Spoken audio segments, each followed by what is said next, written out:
कोणतीही निवडणूक लढवणार नाही, मात्र मरेपर्यंत राजकारणातून संन्यास घेणार नाही असं संभ्रमित करणारं विधान, संभ्रमित करणारी भूमिका एकनाथ खडसे यांनी घेतलेली आहे। आपल्या भाजप प्रवेशातल्या सर्व अडचणी दूर झालेल्या आहेत। देवेंद्र फडणवीस, गिरीश महाजन यांच्या माझ्या भाजप प्रवेशाला विरोध नाही आहे असं त्यांनी स्पष्ट केलेलं आहे।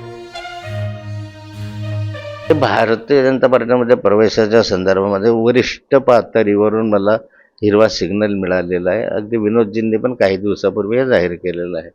त्यामुळे एक कालावधीमध्ये आपल्याला काही कालावधीमध्ये प्रवेश होईल। नाराजी दूर होण्याचा प्रश्नच नव्हता, तेवढी काही नाराजी नव्हती आणि ते नाराजी हळूहळू कमी होते। पण वरिष्ठांनी पण परवानगी दिली आहे, देवेंद्रजींनी पण सांगितलेलं आहे। त्यामुळे आता काही तसा प्रॉब्लेम येईल असं मला वाटत नाही। मी यापुढे विधानसभेची निवडणूक लढवणार नाही।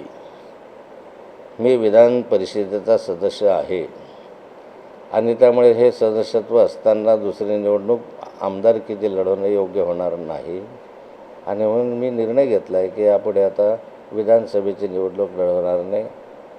तशी खासदारही माझ्या परिवारामध्ये आहे, त्यामुळे आता खासदारकीची निवडणूक मी लढवणार नाही।